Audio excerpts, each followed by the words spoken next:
কম ছিল,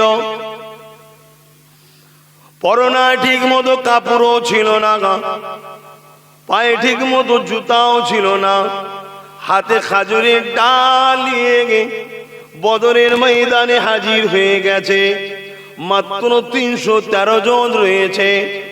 অপর দিকে 1000-এর উপরে সুসজ্জিত যোদ্ধা, তরোয়ালও আছে, ঢালও আছে, বল্লমও আছে, হাতি ঘোড়া তীর ধনুক সবই আছে।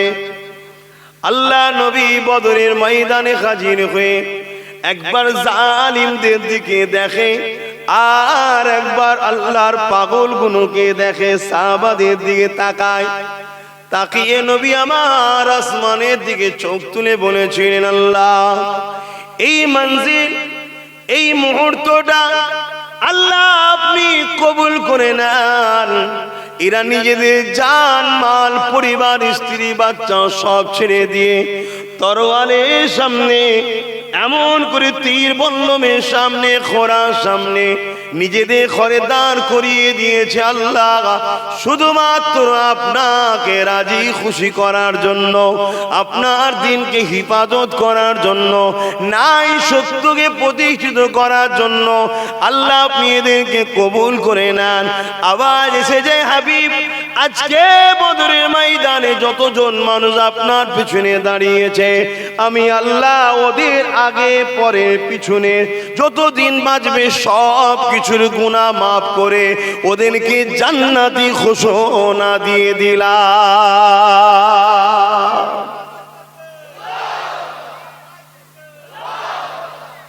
আর আজকে আমাদের ছেলেদের যদি বলা হয় আসো না গো কোরআনের মাহফিলে বসো, বসতে চাই।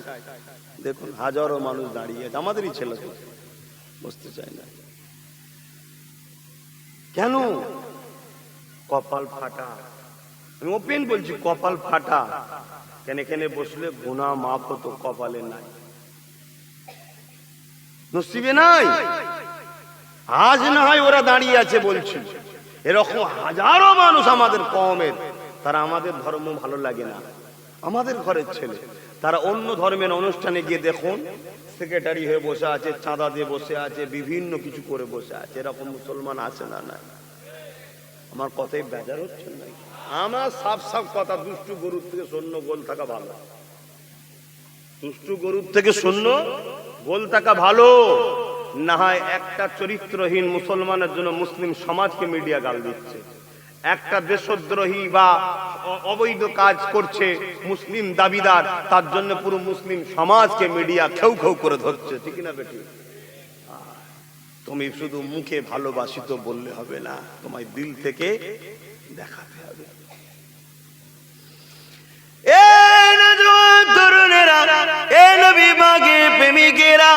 আমি জানি সবাই জান্নাতে যাবে না, আমি জানি সবাই দ্বীনের কথা শুনবে না, আমি জানি সবাই কোরআন মানবে না, আমি জানি সবাই রাসূলের কথাও মানবে না। আমার রাসূলুল্লাহ কম চেষ্টা করেন আবু জেহেলকে বোঝাবার, কিন্তু খতামাল্লাহু আলা কুলুবিহিম, যাদের অন্তরে আল্লাহ ব্যাধি দেয়, মোহর মেরে দেয়, তারা পরিবর্তন কখনো হবে না। আবু বকরকে রাসূল বলেছেন, আবু বকর তুমি কি আমাকে মেনে নেবে? কোনো মুজিজা দেখতে চাইনি, কোনো প্রশ্ন করেনি, শোনার সাথে সাথে রাসূলুল্লাহর দিকে হাত বাড়িয়ে দিয়ে আশহাদু আল্লা ইলাহা ইল্লাল্লাহ ওয়া আশহাদু আন্না মুহাম্মাদান আবদুহু ওয়া রাসূল, এই কালেমা পড়ে এবং লা ইলাহা ইল্লাল্লাহ মুহাম্মাদুর রাসূলুল্লাহ কালেমা পড়ে আবু বকর সিদ্দিক আমার নবীর কদমে নিজেকে দান করে দিল। আর আবু জেহেল কতবার আল্লাহর নবীর কত মুজিজা দেখেছে, তথাপিও কিন্তু সে পরিবর্তন হয়নি। এমনও দিন গেছে কুয়ার মধ্যে রাসূলকে ফেলার চেষ্টা করেছে, হতভাগা বেঈমান নিজেই পড়ে গেছে, দুনিয়ার সমস্ত দড়ি নাবাতে চেয়েছে, লাগানে পায়নি। আমার রাসূলুল্লাহকে বলেছিল, এ মুহাম্মদ তুমি যদি আমাকে তোলো তোমার কলেমা পড়ে নেব। আল্লাহ নবী হাতটা বাড়ালেন, আবু জেহেল হাতটা পেয়ে গেল, তুলে নিলেন, উঠে বলছে মুহাম্মদ তুমি কত বড় জাদুকর, কপাল ফাটা ছিল না। আরো একদিন নবী পাককে ধরে বলেছিলেন, এ মুহাম্মদ সাল্লাল্লাহু আলাইহি ওয়াসাল্লাম বলো তো দেখি আমার হাতে কি রয়েছে। আল্লাহ নবী বলেছেন, আবু জেহেল তোমার হাতে যা আছে সে যদি বলে আমি কে, তাহলে কি তুমি আমার কথাকে মেনে নেবে? কপাল। আল্লাহ শুকরিয়া আদায় করেন যে আপনারা ইসলামের ঘরে জন্ম নিয়েছেন। আল্লাহ শুকরিয়া আদায় করেন যে আপনারা এই চটে বসতে পেরেছেন। শুনছেন তো? এই শুকরিয়া আদায় করেন। আমরা যদি মনে করি আমি আব্বাস সিদ্দিকী ওয়াজ করি, লাখো মানুষ আমার সাথে আসে, বিরাট কিছু দিনের খেদমত করে ফেলেছি, না না, কিচ্ছু নাই। আমার কপাল ভালো যে আল্লাহ আমাকে মেম্বারে বসতে দেয়। শুনছেন? আমরা কি করেছি দিনের জন্য? দিনের জন্য আমরা কি করেছি? বদরের ময়দানে নবী যখন ডাক দিয়েছে, একটা বাড়িতে বাপ আর বেটার মধ্যে কথা কাটাকাটি শুরু হয়ে গেছে। কিসের কথা কাটাকাটি? বাপ বলছে আমি যাব রাসূলুল্লাহর সাথে জানকে কুরবান করতে, ছেলে বলছে না আব্বা আমি যাব। জান দিবার জন্য, রাসূলের জন্য, ইসলামের জন্য দু বাপ বেটা ঝগড়া হচ্ছে। আর এখানে কি হচ্ছে? কে হারাম খাবার জন্য নেতা হবে সেই জন্য ঝগড়া হচ্ছে। বাপ বেটা এ বলছে আমি হব, ও বলছে আমি। কি গো আমার মুসলমানদের মধ্যে হয় না? অত সহজ মনে করছেন নাকি? হ্যাঁ, জান্নাত আল্লাহ এমনি এমনিতে দেবে নাকি? হ্যাঁ, কোরআন মিথ্যা কথা বলে নাকি? কোরআন মিথ্যা বলে? আল্লাহ বলছে তোমরা কি মনে করেছো তোমাদের কি এমনি এমনি জান্নাতে দেবো? আমি তোমাদেরকে আজমাবো, পরীক্ষা নেব। আর দয়ান নবী বলেছে আমাকে আল্লাহ যেভাবে দিনের জন্য আজমেছে, পরীক্ষা নিয়েছে, দ্বিতীয় কিয়ামত পর্যন্ত কেউ পাবে না ওই পরীক্ষা, আর আগেও কাউকে লিয়া হয়নি। জোরে বলুন সুবহানাল্লাহ। আমার নবীকে যদি আল্লাহ পরীক্ষা নেয়, যার কথাটাই শরিয়াত, যার কাজটাই শরিয়াত, যার চলাটাই শরিয়াত, যার বসাটা শরিয়াত, যার শোয়াটা শরিয়াত, যার খাওয়াটা শরিয়াত, যার দেখাটা শরিয়াত, তিনি যা করেছে সেটাই ইসলামের শরিয়াত। ঠিক না বেটি? উসওয়াতুন হাসানাহ, লাকাদ কানা লাকুম ফি রাসূলিল্লাহি উসওয়াতুন হাসানাহ। নবী হলেন মডেল। নামাজ পড়বে নবী দেখো, রোজা রাখবে নবী দেখো, হজ করবে নবী দেখো, দান করবে নবী দেখো, যাকাত দেবে নবী দেখো, কন্যার বিয়ে দেবে নবী দেখো, সংসার করবে নবী দেখো, যা করবে। হাত্তাকে তুমি যেখানেই থাকো, রাজনীতিও যদি করতে চাও, রাসূল দেখো। জোরে বলুন সুবহানাল্লাহ। আর আমরা কাদেরকে দেখি? দুনিয়া যত মাতাল, ঘুষখোর, চোর, লুটেরা, বদমাইশ, তাদেরকে ফলো করি। আমাদের দুর্দশাটা খারাপ হবে না? অনেকে বলে কবে সাহায্য আসবে, যে বলে কবে সাহায্য আসবে, 20 বছর ধরে পাপ করেছিস, 20 বছর ভালো কাজ কর, তারপরে সাহায্যের আশা করবি। কি গো ভাই, বলা ভুল হচ্ছে নাকি? 20 বছর ধরে বলছেই ছিলিস, এই তো জুম্মায় জুম্মায় এক সপ্তাহ পরিবর্তন হলি রে বাবা। দাঁড়া না, 20 বছর ভালো লাইনে থাক, তারপরে যদি আল্লাহর রহমত হয় সাহায্য আসবে। চিন্তা করছিস কেন? এ জিন্দেগি তো আমাদের নয়। এ হাত তিনি তৈরি করেছে, পা আল্লাহ তৈরি করেছে, চোখ আল্লাহ দিয়েছে, কান আল্লাহ দিয়েছে। কোনটা আমার? যে রূহ, যেটা আল্লাহর হুকুম, আত্মা, জান, ওটাও তো আমার নয়, ওটাও তো আল্লাহ। ঠোলের মধ্যে দিয়েছে, ঠোল লড়ছে, হাত লাড়াচার করছে, বলবে চলে আয়, চলে যাবে।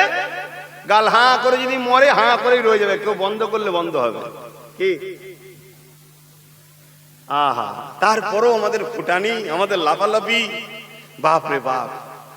আল্লাহ আমাদেরকে হিদায়াত করেন, বলুন আল্লাহুম্মা আমিন।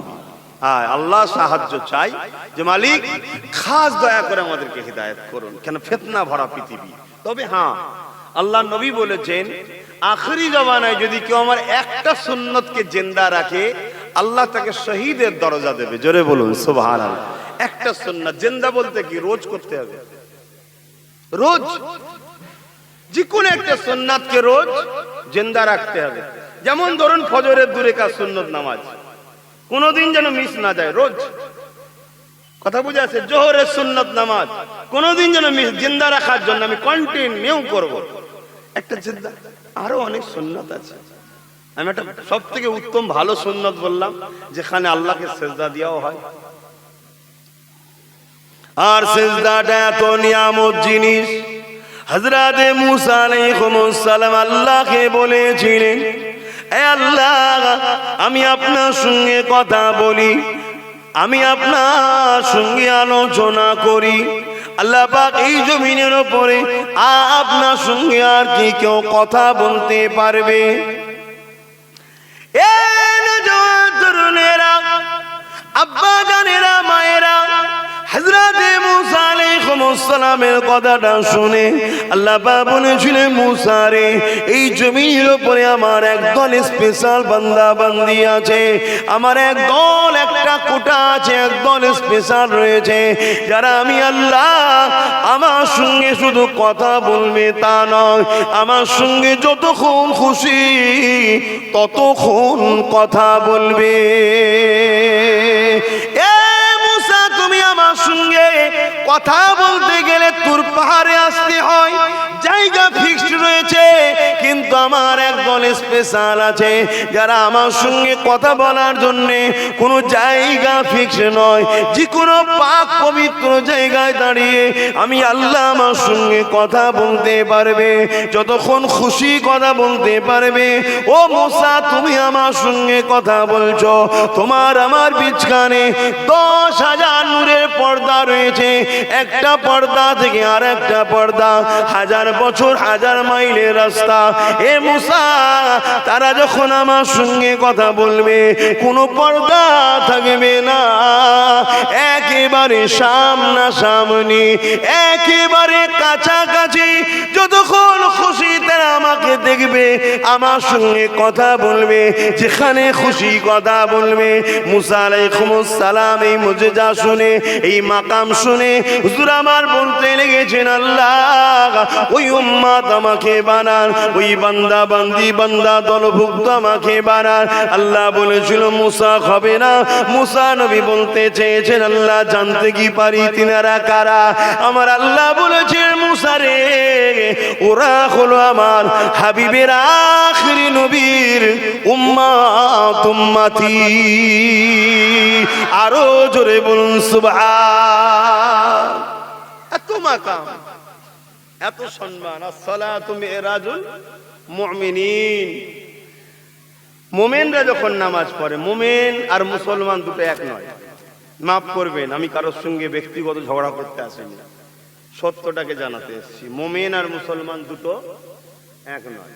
প্রত্যেকটা মানুষ জন্ম হয় মুসলমান হয়, সে মুসলিম ঘরে হোক আর অমুসলিম ঘরে হোক, জন্ম যখন হয় মুসলিম হয়ে জন্ম হয়। কথা বুঝে আসছে? কিন্তু মুমিন আর মুসলিম দুটো এক নয়, এটা মনে রাখবেন। প্রত্যেকটা মুমিনই কিন্তু মুসলমান, প্রত্যেকটা মুমিন বলুন মুসলমান। মানে মুমিন যে হবে তার মধ্যে মুসলমানের বৈশিষ্ট্য, এই লকাবটা আছেই, কিন্তু প্রত্যেকটা মুসলমান মুমিন নয়। বুঝতে পারছেন? আমরা এইগুলো বুঝি না বলে আজকে ঠকছি। ও তো মুসলমান, ও তো মুসলমান, তো কি হয়েছে? রাইসুল মুনাফিক আব্দুল্লাহ ইবনে উবাই তো মুসলমান ছিল, জুল খায়সারা তামিমি তো মুসলমান ছিল, এজিদও তো মুসলমান ছিল। বুঝতে পারছেন না? পারেন না, কিন্তু মুমিন নয়। মুমিনকে কোরআন বলছে নিজের জানের থেকেও যে বেশি আল্লাহ ও রাসূলকে ভালোবাসে সে হলো মুমিন। জোরে বলুন সুবহানাল্লাহ। আপনার সঙ্গে একটা বিষয় নিয়ে তর্ক হচ্ছে, কার সাথে? আপনার নিজের বাপের সাথে। খুব ভালো করে বুঝুন, বাপের কথাটা নবী ও আল্লাহর কথার বিরুদ্ধে যাচ্ছে। আপনি যদি বাপের পক্ষপাতিত্ব নেন, আপনি মুমিন নয়। আপনি যে আল্লাহ ও রাসূলের পক্ষপাতিত্ব নেন, বাপ তো কি হয়েছে, তাহলে আপনি মুমিন। জোরে বলুন সুবহানাল্লাহ। আব্বারা শুনুন, আপনার সঙ্গে আপনার ছেলের একটা কথা কাটাকাটি হচ্ছে, যে কথাটা আপনার ছেলের কথাটা আল্লাহ কথার বিরুদ্ধে। আপনি যদি ছেলের দয়া দেখাতে যান তাহলে আপনি মুমিন নয়। আপনি যদি আল্লাহ ও রাসূলের কথার দিকে যান তাহলে আপনি মুমিন। বলুন এবার আমরা কোন দিকে আছি? এখানে বাপ বেটা সম্পর্ক সব থেকে পবিত্র, বা মা বেটার সম্পর্ক পবিত্র, আল্লাহ ও রাসূলের পরে এই সম্পর্কটা, তাই তো নাকি? আল্লাহ ও রাসূলের পরে এর থেকে বড় সম্পর্ক কিছু আছে? বাপ বেটার সম্পর্ক, মা বেটার সম্পর্ক। সেই সম্পর্কটাও আগে নয়, আল্লাহ ও রাসূলের সম্পর্ক আগে। যদি লিডার করছে করুক গে যাক, তারপরে আমার কাছে দুনিয়ার লিডার আগে, মাদ্রাসা আগে নয়। এমন লাখো মুসলমান আছে না, এজন্যই তো খোদা মারছে। আর আমি এখান থেকে কিয়ামত পর্যন্ত যা হবে সব আমার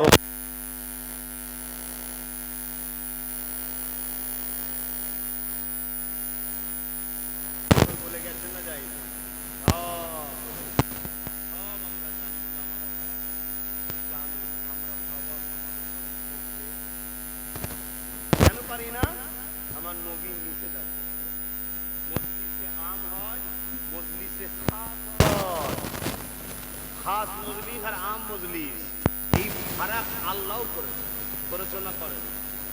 হ্যাঁ, কোরআন খুলে দেখুন ফারাক আছে। আল্লাহ যেখানে ইয়া আইয়ুহান নাস বলেছে, হে মানুষ জাতি, সেখানে মানে আম ভাবে, সেখানে মুসলিম আছে, অমুসলিম আছে, খ্রিস্টান আছে, ইহুদি আছে, নাসারা আছে, মুশরিক আছে, কাফের আছে, জৈন, সব আছে তার মধ্যে। সেখানে আল্লাহ কি আয়াত বলেছে? আইয়ুহান নাস, হে মনুষ্য জাতি। আর সবাইকে বাদ দিয়ে যখন শুধু খাস লোকেরা ঢুকে গেছে নবীর খাস কামরায়, তখন আল্লাহ আয়াত নাজিল করছে, ইয়া আইয়ুহাল্লাযীনা আমানু, হে ঈমানদারেরা।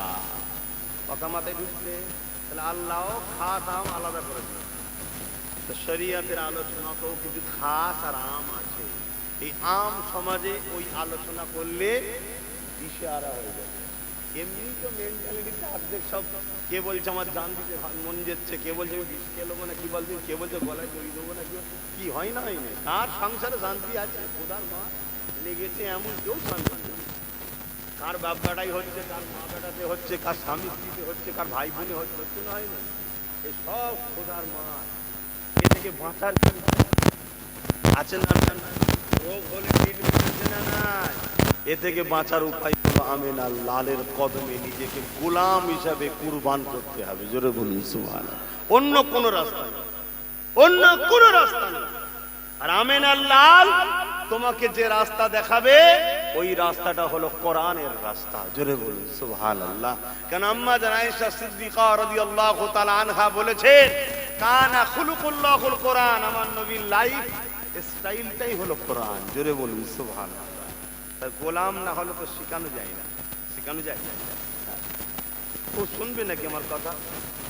এই শুনবে সবাই? ভালোবাসার মানুষগুলো দেখুন সব এসে আজানের সময় যখন হবে বন্ধ করতে হবে। হ্যাঁ, আজান যখন দেবে তখন বন্ধ থাকবে। 4:30 এখানে জামা থাকবে। কথা বুঝে আসছে? 4:25 দোয়া হয়ে যাবে, তারপরে এখানে একটা জামা থাকবে। আপনার এই জামাতে শরীক হয়ে যাবে। আমিও তো আপনাদের সাথে নামাজ পড়লো, কারণ আমি তো মুসাফির না। এ তো বেশি দূর রাস্তা নয়, কত হবে? 50 মিনিট হবে না? আসেন মুসলমান ঘরের ছেলে মেয়েরা, তরুণেরা,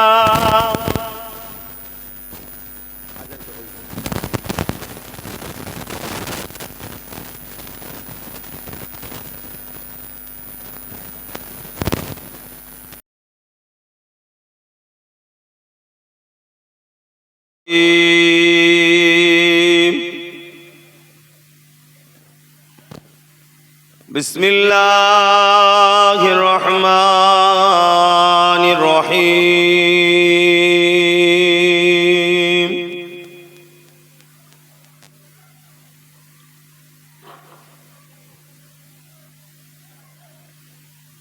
আলহামদুলিল্লাহ,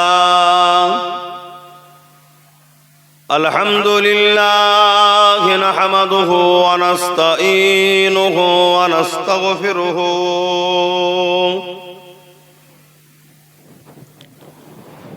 ওয়া নু'মিনু বিহি ওয়া নাতাওয়াক্কালু আলাইহি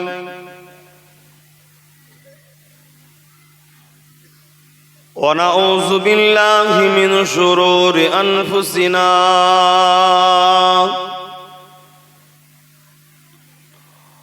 ومن سيئات أعمالنا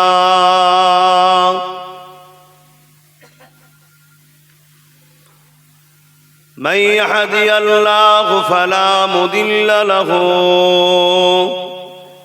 ومن يضلله فلا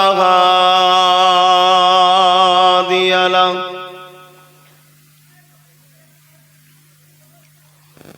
ونشهد أن لا إله إلا الله وحده لا شريك له ونشهد أن سيدنا وحبيبنا ومولانا محمدا عبده ورسول أما بعد فيا أيها الحاضرون رحمكم الله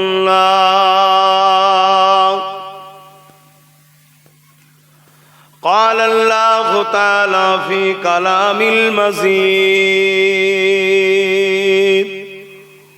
الفرقان الحميد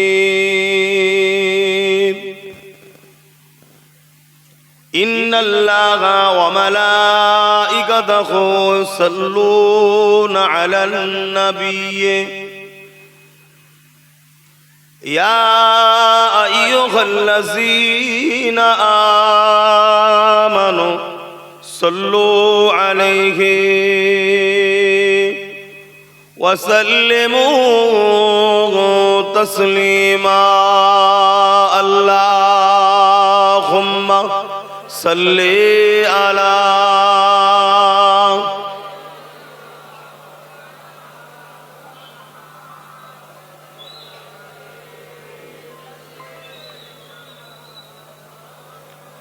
تو محبت اللهم صل على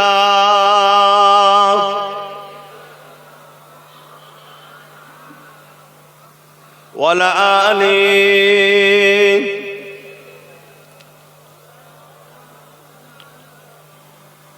حب حماد جل کی اس سینے میں ہے میں خواہ ہوں میرا دل مدینے میں ہے حب حماد جل کی اس سینے میں ہے میں خواہ ہوں میرا دل مدینے میں ہے پھولوں کا تو پھول ہے کا حسن ہے لطف جنات سے بر کر مدینے میں ہے اللہم صلی علی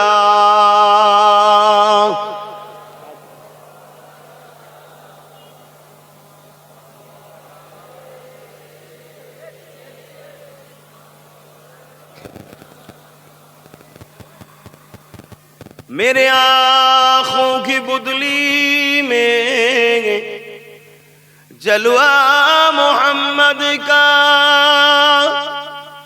میرے دل کی آئینے میں نقشہ ہے محمد کا کوئی جنات میں جائے گا کوئی دوزخ میں پہنچے مدینے کی طرف دورے دیوانہ محمد کا اللہم صلی علی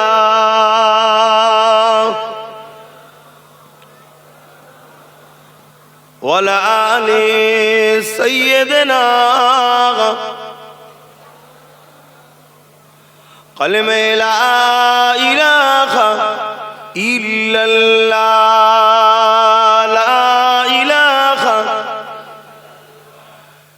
ला इलाहा इल्लल्लाह मुहम्मदुर रसूलुल्लाह हस्बी रब्बी जल्लल्लाह मा फी क़ल्बी खैरुल्लाह हस्बी रब्बी जल्लल्लाह मा फी क़ल्बी खैरुल्लाह नूर मुहम्मद सल्लल्लाह हक़ ला इलाहा इल्लल्लाह ला इलाहा जोरे जोरे ला इलाहा इल्लल्लाह ला इलाहा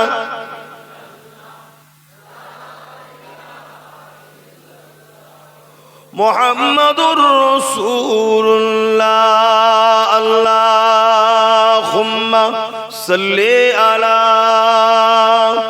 सय्यदना मौलाना मुहम्मद व अला आली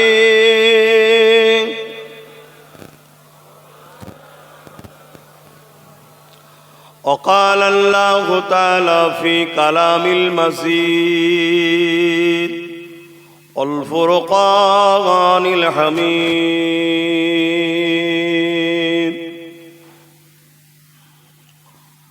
قل إن كنتم تحبون الله فاتبعوني يحببكم الله ويغفر لكم ذنوبكم والله غفور رحيم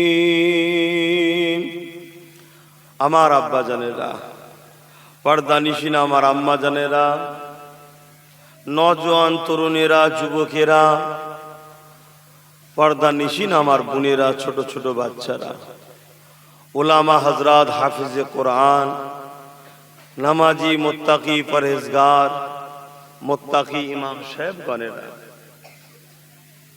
এ দুনিয়া চিরস্থায়ী নয় এখানে আমাদের মতো হাজারো কোটি এসেছে সব চলে গেছে এ দুনিয়ার একটা দিন আছে সেদিন পর্যন্ত থাকবে তারপরে এই দুনিয়াটাও ধ্বংস হয়ে যাবে কুল্লু মান আলাইহা ফান এ আসমান এ গাছ এ পাহাড় পর্বত এ সাগর এ তুফান এ সব শেষ হয়ে যাবে হয়ে যাবার পর কতদিন থাকবে আল্লাহু আলাম আল্লাহ ভালো জানেন আল্লাহ নতুন করে জমিন তৈরি করবেন সে জমিন এ জমিন নয় তৈরি হবে সেই জমিনের উপরে হবে বিচার আর বিচারের আগে মহান রব্বুল আলামিন ইসরাফিল আলাইহিস সালামকে সিংহায় ফু দিতে বলবে যেমন নাগল দিলে মাঠ থেকে মাটি সরে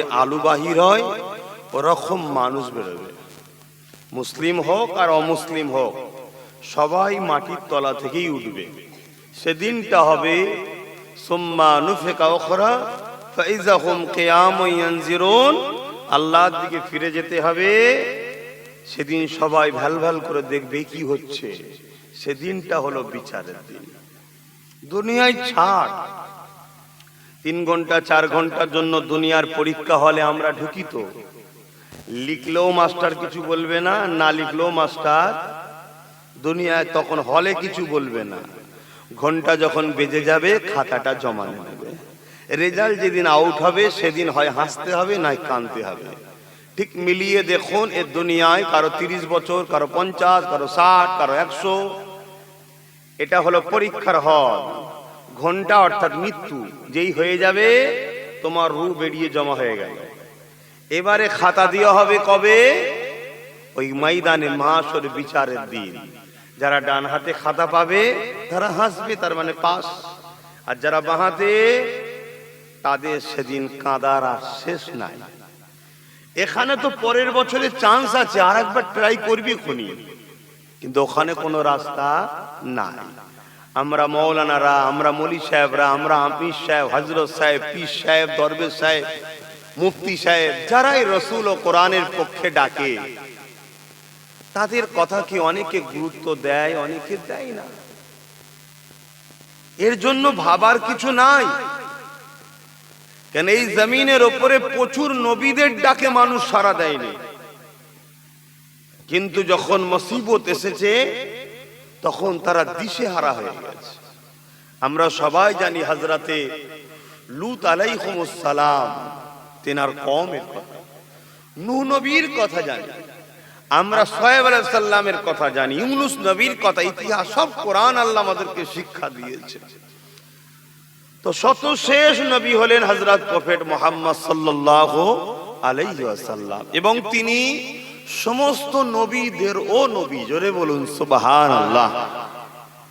সেই নবীর উম্মত হয়ে যদি আমরা জান্নাত যেতে না পারি, এর চেয়ে বড় হতভাগা, কপাল ফাটা বা কপাল পোড়া দ্বিতীয় কোন নবীর উম্মত নাই। এই নবীর উম্মত হয়ে যদি জান্নাত যেতে না পারি, কারণ এই নবীর উম্মত সরষে দানা পরিমাণ তার থেকেও ছোট যদি ঈমান থাকে, সেও একদিন জান্নাত পাবে। জোরে বলুন সুবহানাল্লাহ। এরপরও লাখো কোটি উম্মতে মুহাম্মাদিও জাহান্নামে যাবে, কিছু করার নাই। কেন? নামে তালপুকুর ঘটি ডোবে না, একটা প্রবাদ বাক্য আছে না? নামে মুসলমান, না নবীর কাজে লেগেছে, না দ্বীনের কাজে লেগেছে, না কোরআনের কাজে লেগেছে, না শরীয়তের কোনো কাজে লেগেছে। আল্লাহ কারো মুখাপেক্ষী নয়। আল্লাহুস সামাদ, তিনি কারো মুখাপেক্ষী নয়। তিনি এই কায়নাতকে তৈরি করেছে একটা লক্ষ্য, সেই লক্ষ্যটা হলো আমিনার লাল মুহাম্মদ রাসূল। জোরে বলুন সুবহানাল্লাহ। তিনার লক্ষ্য করে করেছে। আমার বন্ধুর জন্য করেছি, আমার দোস্তর জন্য করেছি, আমার হাবিবের জন্য করেছি। তাই আমাদের জিন্দেগি প্রথম কাজ হলো এই দিল থেকে মুহাম্মদ রাসূলকে রাসূল জেনে, জানের থেকে বেশি ভালোবেসে আদবের সাথে মেনে নেওয়াটা, এটা প্রথম কাজ। এটাকে বলা হয় ঈমান। অর্থাৎ আপনি চাকরিতে জয়েন্ট হয়ে গেলেন, এবারে চাকরি যখন পেয়েছেন, এবারে আপনার কিছু কাজ আছে, কাজ করতে পারলেই মাইনে পাবেন। কি মাইনে? চিরশান্তির জান্নাত। জোরে বলুন সুবহানাল্লাহ। আপনি মুসলিম হন আর অমুসলিম হন, দুনিয়ায় যতদিন থাকবেন খাওয়াবেন আল্লাহ। আপনি আল্লাহ মানলেও খাওয়াবে, আল্লাহর বিরোধী করলেও আল্লাহ খাওয়াবে। আপনি নামাজ পড়লেও আল্লাহ খাওয়াবে, নামাজের বিরোধী করলেও খাওয়াবে। মসজিদ বানালেও খাওয়াবে, মসজিদের বিরোধী করলেও খাওয়াবে। কোরআন পড়লেও খাওয়াবে, কোরআনের বিরোধী করলেও খাওয়াবে। কেন? তিনি রব্বুল আলামিন, তিনি তামাম আলমের পালন কর্তা। তিনি আমাদেরকে রেজেক দেবেন, তিনি নিজের কুদরতি হাতে রেখেছেন। কেন এ বিষয়ে হযরত ইব্রাহিম আলাইহিস সালামের একটা কওল মনে পড়েছে, আপনাদেরকে বলি। ইব্রাহিম আলাইহিস সালাম মেহমান ছাড়া কোনোদিন খেতেন না। আর আমরা মেহমান এলে বিরক্ত হয়ে যাই। অথচ যারা বাড়িতে অতিথি মেহমান এলে বিরক্ত হয়, তাদের বাড়ির বরকত কমে যায়। মেহমানটা হচ্ছে বরকত। তো ইব্রাহিম নবী মেহমান ছাড়া কখনো খেতেন না। তো একদিন কোনো মেহমান পাচ্ছেন না, তাই উনি খাননি। একদিন যায়, দুদিন যায়, এক সপ্তাহ কেটে গেছে, খাচ্ছে না। তেমন সময় একজন মেহমান এসেছে, যে মেহমানটা কেন ইব্রাহিম নবী খেতে বসেছে। খাবার সময় আমরা কি বলে খাই? সবাই বলি তো নাকি? আলহামদুলিল্লাহ বলা দরকার। তো ইব্রাহিম নবী বিসমিল্লাহ বলে লোকমা তুলেছে, কিন্তু ওই মেহমান যে সে বিসমিল্লাহ না বলে খাওয়া শুরু করে। ইব্রাহিম নবী বলছে, আরে जो खिला रहे उसके नाम तो ले लो, যিনি খাওয়াচ্ছে বিসমিল্লাহ তো বলো, তেনাকে তো স্মরণ করো। সে তখন বলছে, ইব্রাহিম তোমার আল্লাহকে আমি মানি না। ইব্রাহিম নবী খাবারটা নিয়ে দিয়েছে। ইব্রাহিম নবী কে আমাদের? বলেন এই বাবুরা, বলো ইব্রাহিম নবী আমাদের কি হয়? বলবে তো, সেগুলো শিখাই না ঘরে, বলতে হবে। আমাদের পিতা, মুসলিম জাতির আব্বা জান, ভালোবাসাই ডাকবে, আব্বা জান হয় আমাদের। কি তো ইব্রাহিম আলাইহিস সালাম যখন খাবারটা নিয়ে নিয়েছে, এটা আল্লাহর ভালোবাসায় নিয়েছে। আল্লাহ বলছে, জিবরিল, ইব্রাহিম আমার প্রেমে খাবার নিয়েছে, কিন্তু খাবার মালিক তো ইব্রাহিম নয়, লিবে কেন? যাও ইব্রাহিমকে যে বলো রেজেকের মালিক আল্লাহ, জোরে বলুন সুবহানাল্লাহ। ইব্রাহিমকে বলো ওই মানুষটা 70 বছর বয়স, যে আগন্ত যে মানুষ বিসমিল্লাহ বলে খাচ্ছে না, 70 বছর ধরে ও আমাকে কোনোদিন ডাকেনি, কিন্তু আমি আল্লাহ ওর টাইমে টাইমে খাবার দিয়ে যাচ্ছি, জোরে বলুন সুবহানাল্লাহ। ভেবে দেখেছেন কত দয়ালু আল্লাহ, কত দয়ালু। এখানে আমাদের বেশিরভাগ যুবক আছে, আমরা নামাজ পড়ি না, আমাদের বেশিরভাগ বোন আছে নামাজ পড়ে না, আল্লাহ তাও খাওয়াই না, খাওয়ায় না। বাপ খাওয়ায়, মা খাওয়ায় না, না, খাওয়ার মালিক একজন, তিনি কে? একটু সবাই জবান খুলে বলুন কে? আল্লাহ। একবার আল্লাহ বললে 40টা নেকি হয়, জোরে বলুন সুবহানাল্লাহ। তো ভাইয়ের আমার, ইব্রাহিম নবীকে জিবরাইল সাল্লাম এসে বললেন যে আল্লাহ আপনাকে বলেছে খাবার দিতে, আপনি তো খাওয়াবার মালিক নয়, তো কাটছেন কেন? রেজেকের মালিক আল্লাহ। ইব্রাহিম আলাইহিস সালাম, ওই লোকটা তখন উঠে চলে যাচ্ছে, আগিয়ে গিয়ে তাকে ছুটে গিয়ে দাঁড় করিয়েছে, আল্লাহর দাস দাঁড়াও, তুমি তো আমার রবকে মানো না, কিন্তু তথাপিও তোমার জন্য আমার মালিক আমাকে বকেছে, তোমায় খাবার দিতে বলেছে। এ কথাটা শুনে আগন্ত ব্যক্তির চোখ দিয়ে পানি এসে গেছে, তোমার প্রভু এত দয়ালু? ও ইব্রাহিম, তা আমি বা তার থেকে দূরে থাকবো কেন? যাও, আজ থেকে তেনাকে আমিও আল্লাহ বলে মেনে নিলাম, জোরে বলুন সুবহানাল্লাহ, আরো জোরে বলুন সুবহানাল্লাহ। ভাইয়ের আমার, আল্লাহ কত দয়ালু, রেজেকের মালিক তিনি, রেজেক তিনি দেবেন, কিন্তু একটা জায়গায় আল্লাহ কাউকে ছাড় দেবে না। সেটা কি? ঈমান যদি কারো না থাকে, ঈমান যদি না থাকে, হিসাবের ময়দানে ছাড় হবে না। যদি গুনাহ হয়ে যায়, হিসাবের ময়দানে লাখো কোটি লোককে আল্লাহ সুযোগ খুঁজবে, একটা ভালো কাজ, একটা ভালো কাজ, একটা ভালো কাজ যেই পাবে, তার বিনিময়ে বাকি পাপগুলোকে চেপে দিয়ে আল্লাহ লাখো মানুষকে, লাখো কোটি মানুষকে আল্লাহ জান্নাত দিয়ে দেবে, জোরে বলুন সুবহানাল্লাহ। বলুন তো বুকে হাত দিয়ে, যদি আল্লাহ ধরে একটা কেউ জান্নাত যেতে পারবে? বলুন। মুসা নবীও কিয়ামতের দিন নফসি বলবে, যদি আল্লাহ ধরে। ফেরাউন বলেছিল, মুসা তোমার রবকে আমি মানি। মুসা নবী ঘুরে তাকাই না ডুবার সময়। আদম আলাইহিস সালাম বলেছিলেন, নফসি, কেন আমার চিন্তা হচ্ছে। আজকে যদি আবার আল্লাহ বলে, আদম গন্ধম ফল খেয়েছিলিস কেন বল, উত্তর দেবো কি? তাহলে বলুন, নবীরা যদি বলে আল্লাহ ধরলে উত্তর নাই, তাহলে বলুন নবীরা যদি ধরে আমরা কেউ পার হতে পারবো? আপনারা যদিও বলেন পারবো, আমার তো কোনো চান্স নেই, আমার কোনো চান্স নেই। কিন্তু লা তাখনাতু মির রাহমাতিল্লাহ, কোরআনের এই আয়াতটা সব আয়াতের থেকে আমার কাছে বাঁচার একটা বড় নিয়ামত। আমার রহমত থেকে তোরা নিরাশ হোস না। এই রহমতটা কি? এই রহমতটা কি?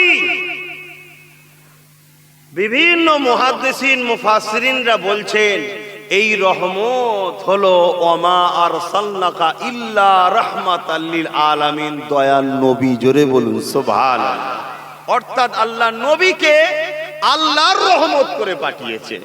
তাই আল্লাহ কোরআনে বলছে, তোমরা যারা ভুল করে ফেলেছো, তোমরা আমার হাবিবের কাছে গিয়ে ক্ষমা চাও। অর্থাৎ হাবিবের দরবারে, হাবিবের কাছে গিয়ে ক্ষমা চাও। কার কাছে চাইবেন? আল্লাহর কাছে। আমার হাবিব যদি তোমাদের কারো জন্য সুপারিশ করে দেয়, আমি আল্লাহ তাকে মাফ করে দেবো, জোরে বলুন সুবহানাল্লাহ। সেই নবী পাক কে ভালোবাসতে হবে যদি আল্লাহকে খুশি করতে চায়। এই সিস্টেমটা আল্লাহ করেছে। কিন্তু দুঃখের বিষয়, আমাদের ভালোবাসা কোথায়? আমাদের প্রেম কোথায়? আমরা শুধু মুখে ভালোবাসি, দিল থেকে কতটা বাঁচতে পারছি? এই জন্য তা আজ বিশ্ব জুড়ে তাকালে আমাদের এই দুর্দশা। অথচ যারা সংখ্যা